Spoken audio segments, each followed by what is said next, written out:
మొదటి కొరింథీయులకు రాసిన పత్రిక 1వ అధ్యాయము 31వ వచనం. ప్రభువైన యేసుక్రీస్తు వారిని బయలుపరుస్తుంది. ప్రభువైన యేసుక్రీస్తు వారిని ఈ యొక్క మొదటి కొరింథీయులకు రాసిన పత్రిక 1వ అధ్యాయం 31వ వచనము ఏ విధంగా బయలుపరుస్తుందంటే, ఆయన మనకు జ్ఞానమును, నీతియు, పరిశుద్ధతయు, విమోచనము ఆయన. కాబట్టి ఉదయకాల సమయంలో ప్రభువైన యేసుక్రీస్తు వారు మనకేమై ఉన్నాడు? ఆయన ఒక మంచి మిత్రుడుగా ఉన్నాడు. ఈ మిత్రుడు ఎలాంటి మిత్రుడు అంట? యోహాను రాసిన పత్రిక 5వ అధ్యాయము 13వ వచనం. తన స్నేహితుల కొరకు తన ప్రాణం పెట్టువానికంటే ఎక్కువ ప్రేమ గల వాడెవడనో లేడు. కాబట్టి ఈ మిత్రుడు ప్రభువైన యేసుక్రీస్తు వారు ఆయన మన విషయమై 2024 సంవత్సరాల క్రితము ఆయన మన విషయమై తన ప్రాణాన్ని పెట్టినాడు. కాబట్టి ఎంతగానో మన మీద ప్రేమ చూపెట్టినాడు మనము కనుక్కోవచ్చు. 4 విషయాలు ఆయన మనకు ఆయన దేవుడుగా ఉన్నాడు. చూడండి, ఆయన మనకు జ్ఞానం అయినాడు. ఎలాంటి జ్ఞానం అంట? ఆయన ఎలాంటి జ్ఞానం ఉందంట ఈ లోకంలో? మొదటిగా ఏమి జ్ఞానం ఉంది ఈ లోకంలో చూసుకొని ఆయన మనకి ఎలాంటి జ్ఞానం అయినాడో చూసుకుందాం. చూడండి, మొదటి కొరింథీయులకు రాసిన పత్రిక 1వ అధ్యాయము 19వ వచనం. మొదటి కొరింథీయులకు రాసిన పత్రిక 1వ అధ్యాయము 19వ వచనం. జ్ఞానుల జ్ఞానమును నాశనము చేతును, వివేకుల వివేకమును శూన్యపరుతును. కాబట్టి ప్రభు చెప్తున్నాడు ఇక్కడ, జ్ఞానుల యొక్క జ్ఞానం ఏం చేస్తాడంట? ఆయన నాశనము చేతును, వివేకుల వివేకము శూన్యపరుతును. అంటే ఈ లోక జ్ఞానము దేవుడు ఏం చేస్తున్నాడు? చూడండి 20వ వచనం. ఈ లోక జ్ఞానము దేవుడు వెర్రితనంగా చేసి ఉన్నాడు.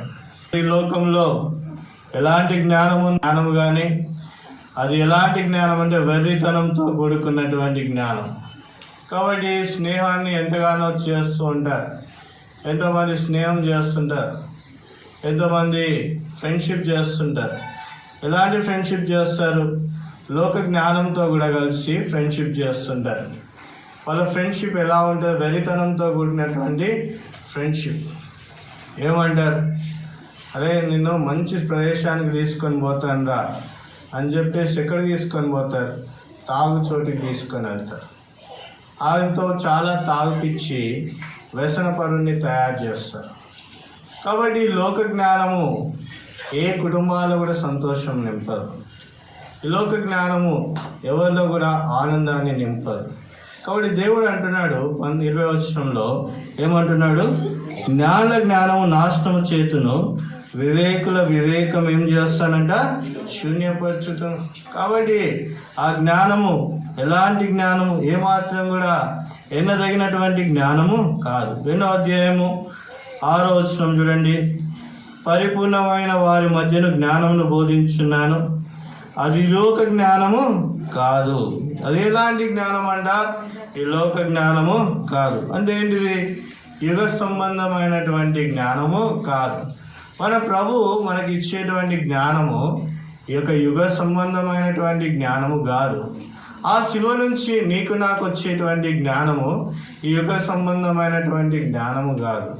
ఎందుకంటే యుగ సంబంధమైనటువంటి జ్ఞానము మానవుణ్ణి ఏమాత్రం కూడా ఉన్నతమైనటువంటి స్థాయిలోకి తీసుకొని వెళ్ళదు. కాబట్టి జ్ఞానము యుగ సంబంధమైనటువంటి జ్ఞానము, దేవుడిచ్చేటువంటి జ్ఞానము ఈ లోక సంబంధమైనటువంటి జ్ఞానము కాదు. యోహాను సువార్త 7వ అధ్యాయము 7వ వచనం. John gospel chapter 7:7. 7వ అధ్యాయము 7వ వచనం. లోకం మిమ్మల్ని ద్వేషింపనేది కానీ దాని క్రియలు చెడ్డవని నేను దాని గురించి సాక్ష్యం ఇచ్చున్నాను కనుక అది నన్ను ద్వేషించుచున్నది. కాబట్టి ఈ లోక జ్ఞానము ఎలాంటి జ్ఞానం అంట? దేవుణ్ణి ద్వేషించేటువంటి జ్ఞానము. కాబట్టి ఇక్కడ రాయబడింది, లోకము మిమ్మల్ని ద్వేషింపనేది కానీ దాని క్రియలు చెడ్డవని నేను దాని గురించి సాక్ష్యం ఇచ్చినాను కనుక అది నన్ను ఏం చేస్తున్నదంట, ద్వేషించుచున్నది. కాబట్టి ఈ లోక జ్ఞానము ఎలాంటి జ్ఞానము? దేవాతి దేవుని లోకరక్షకుణ్ణి నీకు నాకు బయలుపరచకుండా దాచిపెట్టేటువంటి జ్ఞానము ఈ లోక జ్ఞానం. కాబట్టి ఈ లోక జ్ఞానము దేవుడు ఏం చేయాలనుకొని ఇష్టపడుతున్నాడు? వెరితనంగా లేకుంటే నాశనం చేయాలని ఆయన ఇష్టపడే దేవుడుగా ఉన్నాడు. యాకోబు పత్రిక 3వ అధ్యాయము 15వ వచనం. యాకోబు పత్రిక 3వ అధ్యాయము 15వ వచనం. యాకోబు పత్రిక 3వ అధ్యాయము 15వ వచనం. యాకోబు పత్రిక 3వ అధ్యాయము 15వ వచనం. 3:15 చదవండి. ఈ జ్ఞానము పైనుండి దిగి వచ్చినది కాక భూ సంబంధమైనటువంటి జ్ఞానం. సరేండి. ఎలాంటి జ్ఞానం అంటే ఇది యుగ సంబంధమైన జ్ఞానం అని దానికి పేరు పెట్టినారు. ఇంకా ఏం పెట్టినారు? లోక సంబంధమైనటువంటి జ్ఞానము. తర్వాత ఇంకో పేరు ఏంటంటే దానికి భూ సంబంధమైనటువంటి జ్ఞానం. 3 పేర్లు దీనికి వేయబడింది. దాన్ని దేవుడు వెరితనంగా చేస్తానని చెప్పినాడు. 3. మొదటి ఏంటంటే లోక సంబంధమైనటువంటి జ్ఞానం అని దానికి పేరు. రెండవది యుగ సంబంధమైనటువంటి జ్ఞానం.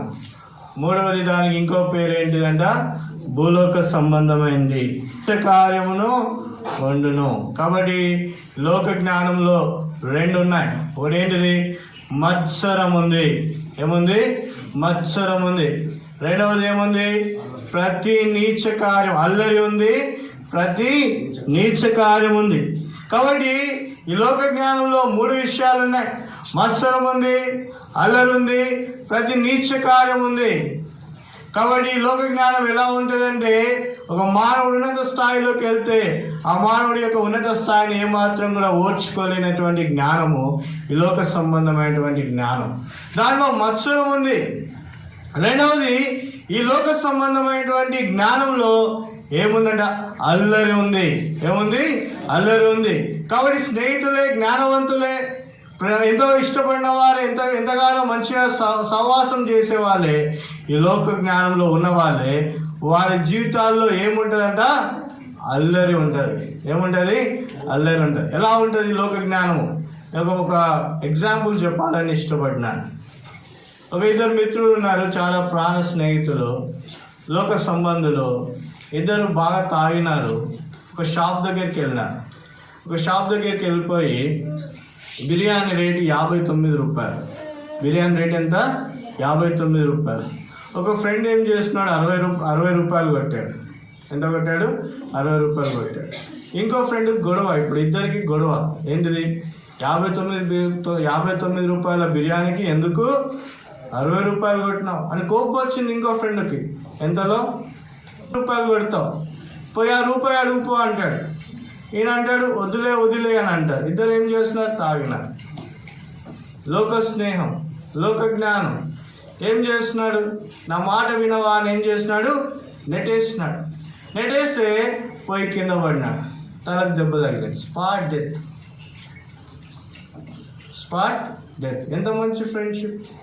తీసుకొని పోయి చనిపోయి అంత మంచి ఫ్రెండ్షిప్. ఎలాంటి ఫ్రెండ్షిప్ అంట? తీసుకుపోయి తాగిపిచ్చి ఏమైపోయినారు? ఇద్దరు కదా. ఒకడు ఏమైపోయినాడు? చనిపోయినాడు. భార్య విధవరాలు అయిపోయింది. తల్లి ఏడుస్తుంది. చూస్తున్నారు, బాగానే మన ఫ్రెండ్షిప్ బాగానే ఉంది, లోక జ్ఞానం బాగానే ఉంది, తెలివి బాగానే ఉంది, అన్నీ బాగానే ఉన్నాయి. చివరిగా రిజల్ట్ ఏంటిది? వాట్ ఈస్ అవుట్కమ్ ఏంటిది? Death. What is an outcome? Death. కాబట్టి 1 కొరింథీయుల రాసిన పత్రిక 1వ అధ్యాయం 19వ వచనం 20వ వచనంలో ప్రభు చెప్తున్నాడు, నేను ఈ లోక జ్ఞానం ఏం చేస్తాను? నాశనం చేస్తాను. కాబట్టి ఎలాంటి జ్ఞానం ఇవ్వాలా? చదవండి. యాకోబు రాసిన పత్రిక 3వ అధ్యాయము. యాకోబు రాసిన పత్రిక 3వ అధ్యాయము 17వ వచనం. అయితే పైనుండి వచ్చి జ్ఞానము మొట్టమొదట పవిత్రమైంది, తర్వాత సమాధానకరమైంది, మృదువైంది, సులభంగా లోబడినది, కనికరముతోను మంచి ఫలంతోను నిండుకున్నది, పక్షపాతమైనను వేషధారణను లేనిది అయి ఉన్నది. నీతి ఫలము సమాధానము చేయవారికి సమాధానమందు వెత్తబడును. కాబట్టి it's coming from the haven. ఎక్కడి నుంచి వచ్చిందంట? పైనుంచి వచ్చే జ్ఞానము. ఈ జ్ఞానం పేరు దైవ జ్ఞానం. ఏ జ్ఞానం అంటే ఈ జ్ఞానము దైవ జ్ఞానం. మొట్టమొదటిగా ఈ దైవ జ్ఞానం ఎలా ఉందంట? పవిత్రమైంది, పాపికి రక్షణ ఇచ్చి పవిత్రపరిచేటువంటి జ్ఞానము, పైనుండి వచ్చే జ్ఞానం. రెండవది సమాధానకరమైంది. పాపికి దేవునితో సమాధానము లేదు. ప్రభువైన యేసుక్రీస్తు వారు శిలువ సంధి చేసిన దాన్ని బట్టి పాపైన మానవుడు దేవునితో సమాధానపరచబడినాడు. రెండవది సమాధానపరచబడింది. మూడవది ఏంటంట? మృదువైనది. లోక జ్ఞానంలో అల్లరితో కూడినటువంటి విషయాలు ఉన్నాయి. మత్సరం ఉంది, దైవముల జ్ఞానం ఉంది. ఈ యొక్క పైనుండి వచ్చే జ్ఞానం ఎలా ఉందంట? మృదువైనది, ఒకరిని ప్రేమించేది, ఒకరిని కాపాడేది. తర్వాత నాలుగవది ఎలాంటి జ్ఞానం అంట? సులభముగా లోబడినది. ఎలాంటి జ్ఞానం అంట? సులభముగా లోబడినది. లోక జ్ఞానం ఎలాంటిదంట? అల్లరితో కూడింది. దైవ జ్ఞానం ఎలాంటిదంట? సులభముగా లోబడినది. తర్వాత ఇంకేంటిది? కనికరముతోను మంచి ఫలముతో నిండుకొనింది. చాలు చెప్పండి, దేవజ్ఞానం ఎలాంటిదంట? కనికరముతో మంచి ఫలముతో నిండుకొంది. లోక జ్ఞానం ఎలాంటిదంట? అల్లరితో ఉన్నది. ఎలాంటి జ్ఞానము? అల్లరితో ఉన్నది, మత్సరముతో ఉన్నది. తర్వాత పొరుగువాని మేలు కోరనిది లోక జ్ఞానం. దేవుడిచ్చే జ్ఞానం ఎలాంటిది? పవిత్రమైనది, మృదువైనది, సమాధానమైనది, సులభముగా లోబడినది, తర్వాత కనికరము చూపినది, చివరి మాట ప్రతిఫలం వచ్చేది. చదవండి, ఏంటిదంట? మంచి ఫలముతో నిండుకుంది. It's not death, it's not death. లోక జ్ఞానంలో ఏముంది? మరణం ఉంది. లోక జ్ఞానంలో ఏముంది? మరణం ఉంది. దైవ జ్ఞానంలో ఏముంది? ఫలం ఉంది. దైవ జ్ఞానంలో ఏముంది? ఫలం ఉంది. కాబట్టి ఇటువంటి జ్ఞానము ఎలాంటి? రాష్ట్ర పత్రిక 1వ అధ్యాయము, మొదటి కొరింథీయుల రాష్ట్ర పత్రిక 1వ అధ్యాయము 31వ వచనము. ఆయన మనకు జ్ఞానమును నీతియు అయినాడు. ఏంటి అంట? మన ఫ్రెండ్ ఎవరంట? Jesus Christ. ఆయన మొట్టమొదట మనకి ఏమైనాడంట? జ్ఞానమైనాడు. లోక జ్ఞానంగా దైవ జ్ఞానం అయినాడు. తర్వాత ఆయన మనకి ఏంటిదంట? నీతి. చెప్పండి, ఆయన మనకి ఏంటిదంట? నీతి. ఏమున్నాయి నీతి లోకంలో? చూడండి రోమిలకు రాసిన పత్రిక 1వ అధ్యాయము 18వ వచనం. రోమిలకు రాసిన పత్రిక 1వ అధ్యాయము 18వ వచనం. దుర్నీతి చేత సత్యమును అడ్డగించి మనుషుల యొక్క సమస్త భక్తిహీనత మీదను దుర్నీతి మీదను దేవుని కోపం పరలోకం నుండి బయలుపరచబడుచున్నది. కాబట్టి లోకంలో ఎలాంటి నీతి ఉందంట? దుర్నీతి ఉంది. లోకంలో ఎలాంటి నీతి ఉన్నది? దుర్నీతి ఉన్నది. కాబట్టి ఇక్కడ నాకు చాలామంది ఎలా కనబడుతున్నారంటే బాగా నిద్రపోయే వాళ్ళు కనబడుతున్నారు. ఇక్కడ బాగా నిద్రమత్తులు గల వాళ్ళు కనబడుతున్నారు. ఇక్కడ యాక్టివ్నెస్ లేదు ఎవరికి. మీ ముఖాల్లో రియాక్టివ్. సంతోషంతో వినాలి వాక్యాన్ని. ఎలా వినాలి వాక్యాన్ని? సంతోషం. ఆరాధన ఎట్లా చేయాలా? సంతోషంతో చేయాలి ఆరాధన. దేవుని ఎట్లా సేవించాలా? సంతోషంతో సేవించాలా. కాబట్టి ఇక్కడ ఏముంది? ఇక్కడ చూడండి, రోమిలకు రాసిన పత్రిక 1వ అధ్యాయం, రోమిలకు రాసిన పత్రిక 1వ అధ్యాయము 18వ వచనం. 18. దుర్నీతి చేత సత్యమును అడ్డగిస్తారంట. ఏం చేస్తారంటే దుర్నీతి చేత సత్యమును అడ్డగిస్తారు. తర్వాత దుర్నీతి మీద దేవుని కోపము పరలోకం నుండి బయలుపరచబడుచున్నది. దుర్నీతి మీద ఏం జరుగుతుందంట? దేవుని కోపము బయలుపరచబడుతుంది. దేవుని కోపము మొదటిగా ఎక్కడ బయలుపరచబడింది? జ్ఞానం మీద బయలుపరచబడింది. లోక జ్ఞానం మీద దేవుని కోపం బయలుపరచబడింది. అందుకోసమే దేవుడు అన్నాడు, నేను లోక జ్ఞానం ఏం చేస్తానన్నాడు? నాశనం చేస్తానన్నాడు. ఎందుకు? లోక జ్ఞానం ద్వారా మానవుడికి ఫలము లేదు. రెండవది దుర్నీతి కూడా దైవనీతిని నెరవేర్చదు. కాబట్టి ఇక్కడ ఏమంటున్నాడు దేవుడు 19వ వచనంలో, దేవుని కోపం పరలోకం నుండి బయలుపరచబడుతున్నది. ఎందుకు? దుర్నీతి ఏం చేస్తుంది? సత్యాన్ని అడ్డగిస్తున్నది. You should not stop the truth. సత్యాన్ని ఆపొద్దు ఎప్పుడు. సత్యం అంటే ఏంటిది? దైవ జ్ఞానము, దేవుని వాక్యము సత్యము. ఈ సత్యం ఎలా ఉంటుందంటే, నువ్వు యాక్టివ్గా ఉంటే నిన్ను చూసి 10 మంది యాక్టివ్ అవుతారు. నువ్వు దేవుల్లో స్థిరంగా ఉంటే నిన్ను చూసి 10 మంది దేవుల్లో స్థిరంగా ఉంటారు. నువ్వు ఎప్పుడైతే వీక్ అయిపోతావో నిన్ను చూసి 10 మంది వీక్ అయిపోతారు. అంటే నువ్వు indirectly you are in devil righteousness. దుర్నీతి సంబంధమైన దానిలో ఉన్నావు. ఎప్పుడైతే ప్రభు కొరకు నువ్వు సిద్ధంగా ఉండాలో అప్పుడు దైవనీతి బయలుపరచబడుతుంది. ఎప్పుడైతే ప్రభు విషయమై నువ్వు సిద్ధంగా ఉండవో వాక్యాన్ని ఏం చేయాలా? వెదజల్లాలా. వాక్యము మనుషుల్లోకి ప్రవేశింపజేయాలా. అయితే ఈ దుర్నీతి ఏం చేస్తానే వాక్యాన్ని, దేవుని సత్యాన్ని లోకంలోకి ప్రవేశింపజేయట్లేదు. అందుకోసమే దేవునికి దుర్నీతి మీద కోపం వచ్చింది. అందుకోసం ఆయన అంటున్నాడు 19వ వచనంలో చూడండి, దేవుని కోపము దుర్నీతి మీద దేవుని కోపము పరలోకంలో నుండి బయలుపరచబడుతుంది. ఇది దుర్నీతి. బ్రదర్, మాకు దుర్నీతి లేదు. అవును, లేదు. ఏముంది చూడండి. కొంతమంది రోమీయులకు రాసిన పత్రిక 10వ అధ్యాయం 3వ వచనం. రోమీయులకు రాసిన పత్రిక 10వ అధ్యాయం 3వ వచనం. రోమా 10:3. ఏలైనగా దేవుని నీతి నెరగగా తమ స్వనీతిని స్థాపింపబూనుకొనొచ్చు దేవుని నీతికి లోబడలేదు. సెకండ్ థింగ్ ఇస్ స్వనీతి. స్వ అంటే ఏంటి చెప్పండి?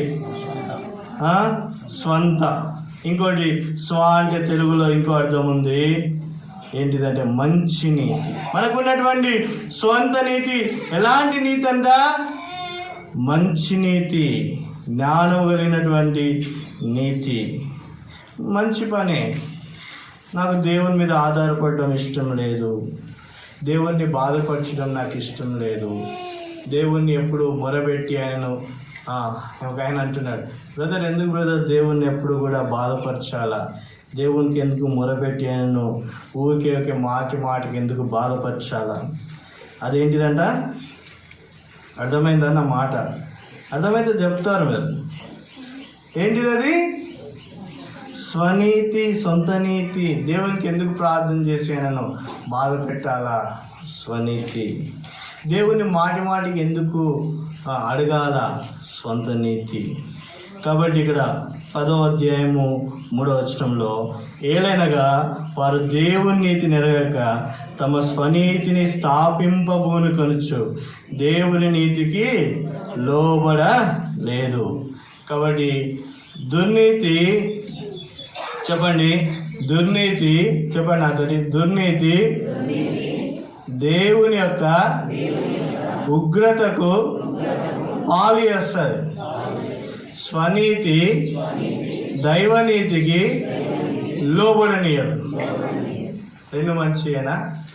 రెండు మంచి. దేవుని ఉగ్రత దుర్నీతి ద్వారా వస్తుంది. స్వనీతి ఏం చేస్తుంది? దేవుని నీతికి లోబడనీయదు. మరి దేవుని నీతి ఏంటిది? రోమీయులకు రాసిన పత్రిక 4వ అధ్యాయము 25వ వచనం. రోమీయులకు రాసిన పత్రిక 4వ అధ్యాయము 25వ వచనం. 4:25 చదవండి. ఆయన మన అపరాధముల నిమిత్తము అప్పగింపబడి మనం నీతిమంతులుగా తీర్చబడ్డకై లేపబడెను. మన అపరాధముల నిమిత్తము. నేను చేస్తున్నాను తప్పు, నేను అపరాధం చేస్తున్నాను.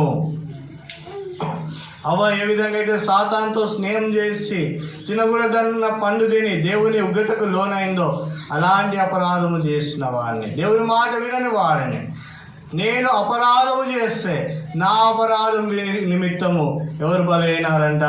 ప్రభు అయిన యేసుక్రీస్తు వారు బలైనారు. చదవండి. రోమీయులకు రాసిన పత్రిక 4వ అధ్యాయము 25వ వచనం.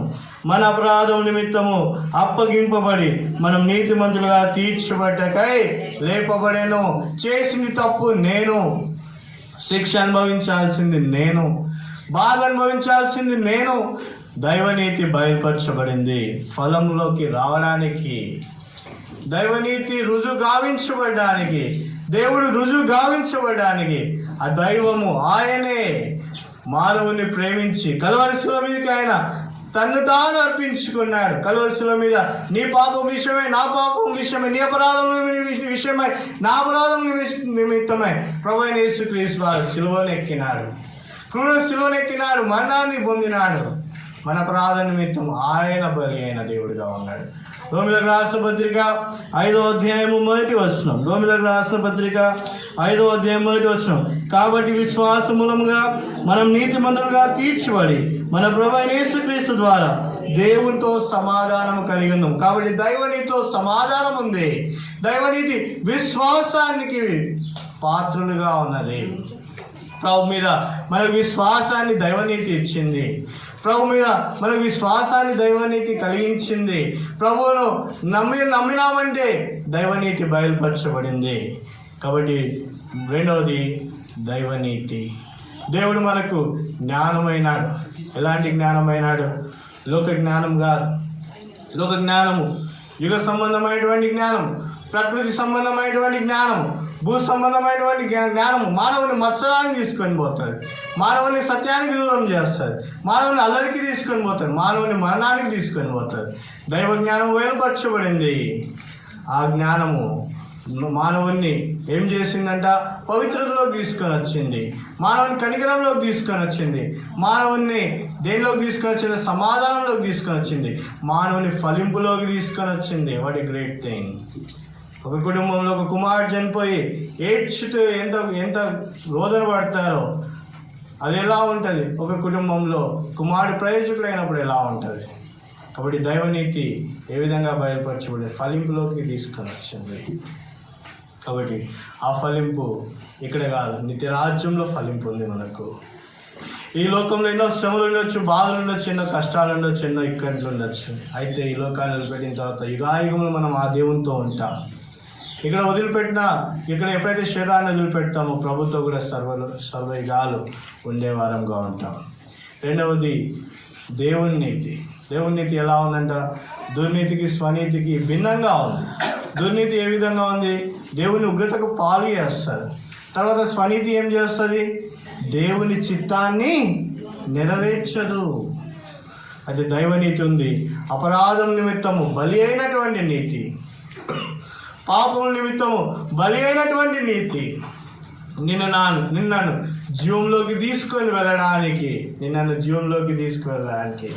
ఆ దైవనీతి, ఆ దేవుడే కలువరి శిలువలోకి వెళ్ళాడు. మూడవది చదవండి, 1 కొరింథీయులకు రాసిన పత్రిక 1వ అధ్యాయము, 1 కొరింథీయులకు రాసిన పత్రిక 1వ అధ్యాయము 31వ వచనం.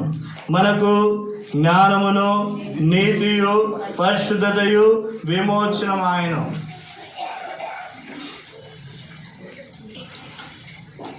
మూడవది ఆయన మనకేమైనాడంట?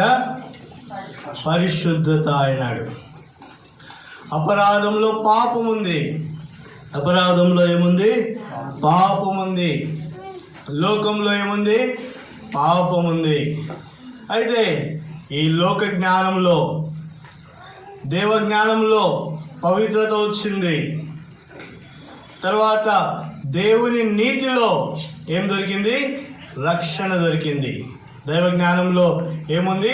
సమాధానము, పవిత్రత ఉంది. దైవ నీతిలో ఏం దొరికింది? మనకు రక్షణ దొరికింది. ఇప్పుడు మూడవది, ఆయన మనకు పరిశుద్ధుడై ఉన్నాడు. ఆయన మనకు పరిశుద్ధత అనుగ్రహించినటువంటి దేవుడుగా ఉన్నాడు. అంటే it's not one day holiness.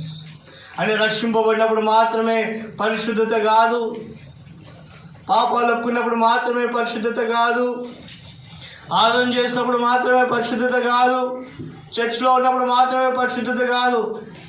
Every time, any place, anywhere, God keep in holy. దేవుడు నన్ను ప్రతి ప్రదేశంలో పరిశుద్ధునిగా నిలబెట్టడానికి ఆయన ఇష్టపడుతున్నాడు. ఎట్లా నిలబెడుతున్నాడు? పరిశుద్ధతలోకి చూడండి, యోహాను సువార్త 2వ అధ్యాయము 6వ వచనం. John gospel chapter 2 verse 6. యోహాను సువార్త 2వ అధ్యాయము 6వ వచనం. యూదులు శుద్ధీకరణ ఆచార ప్రకారము 2 తూములు చాలు. యూదుల శుద్ధీకరణ ఆచార ప్రకారము అంటే వాళ్ళు ఏం చేస్తారంట, కడుక్కుంటారు.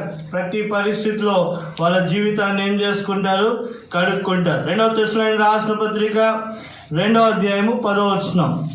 2వ తెస్సలోనికీయులకు రాసిన పత్రిక 2వ అధ్యాయము 10వ వచనం.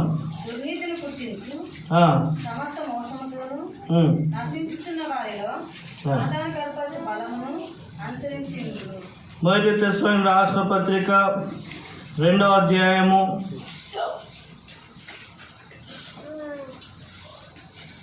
10వ వచనం, 2వ భాగం. అనింద్యముగా ప్రవర్తించితమో దానికి మీరు సాక్షులు. కాబట్టి పరిశుద్ధతలో రక్షణలోకి వచ్చిన తర్వాత మానవుడు ఎలా ఉంటాడు, యూదుల యొక్క శుద్ధీకరణ ఆచారము.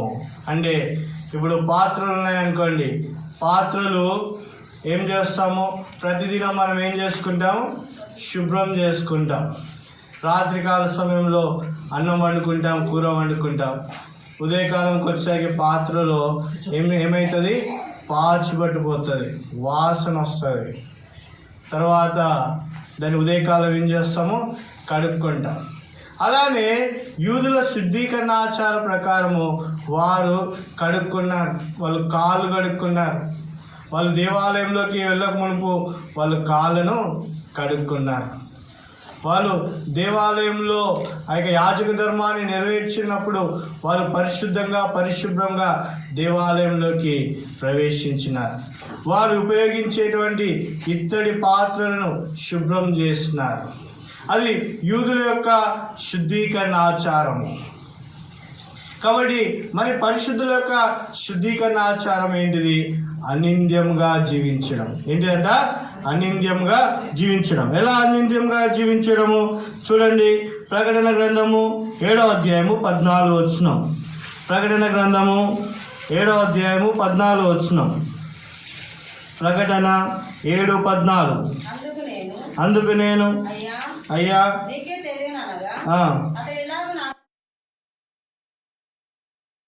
మహాశ్రమల నుండి వచ్చిన వారు గొర్రెపిల్ల రక్తంలో తమ వస్త్రములను ఉదుక్కొని వాటిని తెలుపు చేసుకొనిరి. చాలండి, ఎక్కడంట వాళ్ళ వస్త్రాలను తెలుపు చేసుకున్నారు, గొర్రెపిల్ల రక్తంలో వాళ్ళ వస్త్రాలను ఉదుక్కొని తెలుపు చేసుకున్నారు. వారి యొక్క మల్ల వస్త్రాన్ని ఉదుక్కొని తెలుపు చేసుకున్నారు. వాళ్ళ పాప జీవితాన్ని ఉదుక్కొని తెలుపు చేసుకున్నారు. వారు ఎక్కడైతే తప్పిపోయినారో అక్కడ ప్రభువైన యేసుక్రీస్తు వారికి క్షమాపణ అడిగి తెలుపు చేసుకున్నారు. వారు బలులను సమీపించేటప్పుడు వారి యొక్క జీవితాన్ని పరిశీలించుకొని తెలుపు చేసుకున్నారు. కాబట్టి దేవుడు మనకేమైనాడంట, పరిశుద్ధత అయినాడు. ఎలాంటి పరిశుద్ధత, ఎప్పుడైతే తప్పిపోయినామో, ఎప్పుడైతే దేవునికి దూరం అయిపోయినామో, ఎప్పుడైతే దేవుని యొక్క స్థితిలోకి ఉండకుండా ఆయనకు దూరం అయిపోతూ జీవిస్తున్నామో, అప్పుడు ప్రభు మళ్ళా మనల్ని సంధించి ఆయన రక్తమును ప్రోక్షించినప్పుడు ఆయన రప్పించబడినాం. కాబట్టి దేవుడు మనకేమైనాడంట, పరిశుద్ధత అయినాడు. మొదటిగా దేవుడు మనకేమైనాడు, జ్ఞానమైనాడు. రెండవది దేవుడు మనకేమైనాడు, నీతి అయినాడు. మూడవది దేవుడు మనకేమైనాడు, పరిశుద్ధత అయినాడు. నాలుగవది చూడండి, దేవుడు చూడండి, 1 కొరింథీయులకు రాసిన పత్రిక 1వ అధ్యాయం 31వ వచనము ఆఖరి భాగం. 1 కొరింథీయులకు రాసిన పత్రిక 1వ అధ్యాయము 31వ వచనము ఆఖరి భాగం చదవండి, అందరం కలిసి చదువుకుంటాం. ఆయన మనకు జ్ఞానమును, నీతియు, పరిశుద్ధతయు, విమోచనమాయను. కాబట్టి దేవుడు నాలుగవది మనకి ఏమైనాడంట, విమోచనమాయను. చూడండి, ఎఫెసీయులకు రాసిన పత్రిక 1వ అధ్యాయము 7వ వచనం. ఎఫెసీయులకు రాసిన పత్రిక 1వ అధ్యాయము 7వ వచనం చదవండి. మధ్యలో 7వ వచనం చదవండి. ఆయన రక్తం వలన మనకు ఏమొచ్చిందంట? విమోచన, విడుదల, బంధకములో నుండి విడుదల, అంధకార సంబంధమైనటువంటి క్రియల్లో నుండి విడుదల, విమోచన. ఎక్కడి నుంచి వచ్చిందంట? ఆయన రక్తం వల్ల మనకు విమోచన వచ్చింది. 111వ కీర్తన 9వ వచనం. 111వ కీర్తన 9వ వచనం. ఆయన తన ప్రజలకు విమోచన కలగేసినాడు, విడుదల కలగేసినాడు. అంధకారం నుంచి విడుదల కలగేసినాడు. దురాత్మల సమూహంలో నుండి విడుదల కలగేసినాడు. బాధ నుండి విడుదల కలగేసినాడు. పాపం నుండి విడుదల కలగేసినాడు. యెషయా గ్రంథం 44వ అధ్యాయము, ఐజయా చాప్టర్ 44 వర్స్ 22. యెషయా గ్రంథం 44వ అధ్యాయము 22వ వచనం.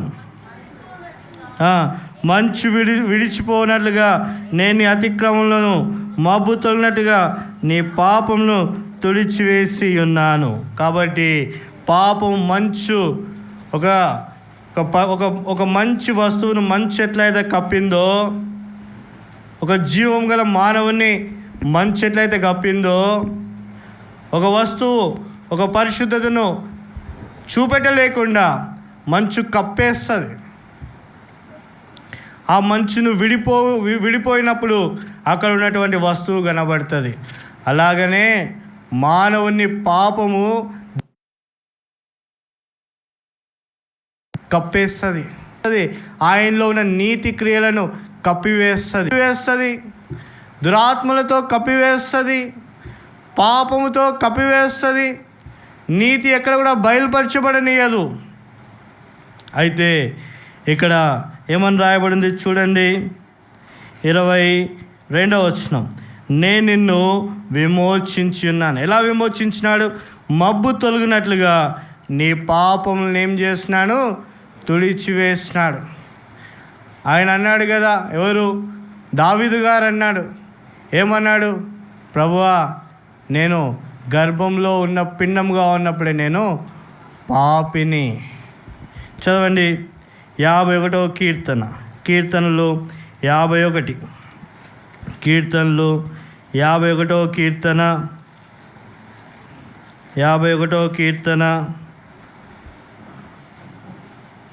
51వ కీర్తన 7వ వచనం. నేను పవిత్రుడైనట్లు హిస్సోపుతో నా పాపము పరిహరించుము, హిమము కంటే నేను తెల్లగా ఉండినట్లు నీవు నన్ను కడుగుము. కాబట్టి 10వ వచనంలో, నా అంతరంగంలో స్థిరమైన మనస్సు నూతనముగా పుట్టించుము, నిరక్షణానందము నాకు పుట్టించుము, మళ్ళా పుట్టించుము. కాబట్టి ప్రభువు తన విమోచనను బయలుపరుస్తున్నాడు. తన జీవితంలో తన పాపపు స్థితిని జ్ఞాపకం చేసుకొని, ఎక్కడ తన జీవితం ఆరంభించిందో అది జ్ఞాపకం చేసుకొని మళ్ళా నుండి ఆయన ఏం చేస్తున్నాడు? మళ్ళా విమోచన దయచేస్తున్నాడు. ఇంకా ఆయన ఎలా విమోచన దయచేస్తున్నాడు చూడండి. కొలస్సీలకు రాసిన పత్రిక 1వ అధ్యాయము 14వ వచనం. కొలస్సీలకు రాసిన పత్రిక ముగించుకుందాం. కొలస్సీలకు రాసిన పత్రిక 1వ అధ్యాయము 14వ వచనం. ఆ కుమారుని యందు మనకు క్షమాపణ. విమోచన అంటే ఏంటిది? పాపానికి క్షమాపణ. దావీదు 51వ కీర్తనలో, ప్రభువా హిస్సోపుతో నన్ను కడుగు అన్నప్పుడు ఆయన తన రక్తంతో కడిగినాడు. హిమము కంటే తెల్లగా చేసినాడు. పాపానికి క్షమాపణ ఇచ్చినాడు, విమోచించినాడు. కాబట్టి 4 విషయాలు. మొదటి విషయము జ్ఞానం. ఎలాంటి జ్ఞానం అంట? లోక సంబంధమైనటువంటి జ్ఞానం. ఇది వినడానికి బాగానే ఉంటుంది. ఈ లోక సంబంధమైనటువంటి జ్ఞానము ఏ జీవితాల్లో ఉంటుందో ఆ జీవితాలు నాశనం అయిపోతాయి. అది ఎలా ఉందంటే ఆ మత్సరంతో ఉన్నది, అల్లరితో ఉంది. ఎక్కడ అది ఉంటుందో అక్కడ అల్లరి ఉంది, మత్సరం ఉంది, ప్రతి విధమైనటువంటి నీచ కార్యములు అక్కడ ఉన్నాయి. దాని ద్వారా ఏం జరుగుతుంది? మరణము సంభవిస్తుంది. అయితే దైవ జ్ఞానం ఉంది, అది బయలుపరచబడింది. ఎలా బయలుపరచబడింది దైవ జ్ఞానము? పవిత్రతతో, నీతితో, సమాధానంతో, సులువుగా లోబడుటలో, తర్వాత మృదువుగా, ఫలముతో, మంచి ఫలముతో నిండుకున్నది. ఒక కుటుంబంలో కుమారుడు ఆశీర్వదింపబడితే ఎంత సంతోషం ఉంటుంది. కుమారుడు మంచి ఉద్యోగం వస్తే ఎంత సంతోషం ఉంటుంది. కుమారుడు రక్షింపబడితే ఎంత సంతోషం ఉంటుంది, మంచి ఫలము. కుమారుడు అల్లరికి వెళ్ళి చనిపోతే, గొడవలకి వెళ్ళి చనిపోతే ఎంత బాధ అనిపిస్తుంది. చెప్పినాను కదా, 2 స్నేహితులు గొడవ పెట్టుకొని చనిపోయినారు. అల్లరి, చిన్నదానికి అల్లరి, లోక జ్ఞానం అల్లరి, చనిపోయినారు, మరణము. అదే దైవ జ్ఞానంలో ఏముందంట? ఏముంది దైవ జ్ఞానంలో? ఫలము. ఏముంది? ఫలము. కాబట్టి దేవుడు మనకు ఏమైనాడు? దైవ జ్ఞానమైనాడు. ఫలము చూపెట్టినాడు. ఏం చూపెట్టినాడు? రక్షణలో ఫలాన్ని చూపెట్టినాడు, ఆశీర్వాదాన్ని చూపెట్టినాడు. ఏం చూపెట్టినాడు? రక్షణలో ఆశీర్వాదం, కాపాట చూపెట్టినాడు. ఎవరైతే దేవుని నమ్ముకోలేదో వాళ్ళ జీవితంలో లోక జ్ఞానం ద్వారా అంతమొందించబడుతున్నారు. ఉదయకాల సమయంలో ప్రభుతో చెప్పు, ప్రభువా, లోక జ్ఞానంలో ఉంటే నా జీవితం నాశనం అయిపోయేది, లోక జ్ఞానం ఉంటే నా కుటుంబం నాశనం అయిపోయేది, నాలో భద్రతనే లేకుండా పోయేది, నువ్వు నాకు ఫలాన్ని ఇచ్చినావు. రెండవది దైవ నీతి. దుర్నీతి ఉంది. దుర్నీతి ఎలాంటి నీతి అంట? దేవుని ఉగ్రతకు పాత్రలను చేస్తుంది. దుర్నీతి ఎలాంటిదంట? ఉంది. ఏంటిదంట? స్వనీతి. స్వనీతి ఏం చేస్తుంది? దేవుని యొక్క నీతిని నెరవేర్చకుండా చేస్తుంది. దుర్నీతి ఏం చేస్తుంది? సత్యాన్ని ఆపువేస్తుంది. దుర్నీతి ఏం చేస్తుంది? సత్యాన్ని ఆపుచేస్తుంది. సువార్తను ఆపుచేస్తుంది, సత్యాన్ని ఆపుచేస్తుంది. స్వనీతి ఏం చేస్తుంది? దేవుని మాట విననీయదు. అయితే దేవుడు మనకి ఏమి ఇచ్చినాడు?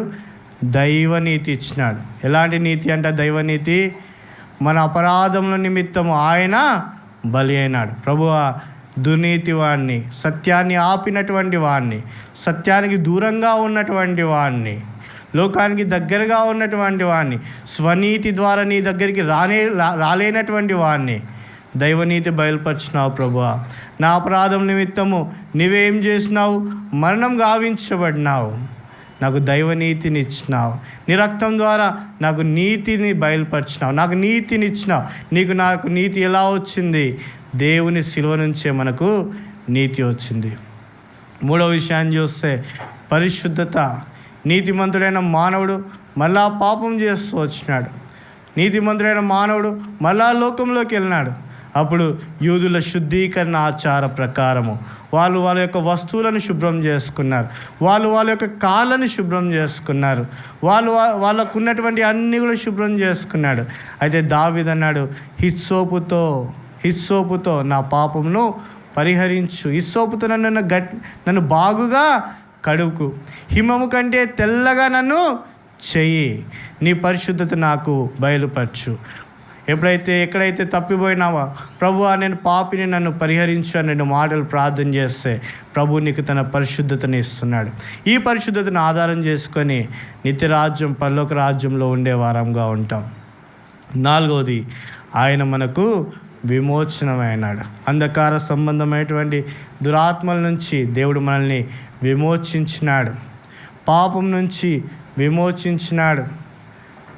మబ్బు తొలగినట్లుగా, మంచు విడిపోయినట్లుగా మన పాపాన్ని తొలగించి ప్రభు మనకు విమోచకుడైనాడు. ఈ పాపపు బంధకాల్లో ఉంటే మనకి ఏమాత్రం కూడా ఏం లేదు, రక్షణ లేదు. బంధకాల్లో బంధించబడి ఉంటే రక్షణ లేదు. ప్రభు మన కొరకు ఆ కలువరి శిలువ మీదకి వెళ్ళి ఆయన మనకేమైనాడు, విమోచన అన్నాడు.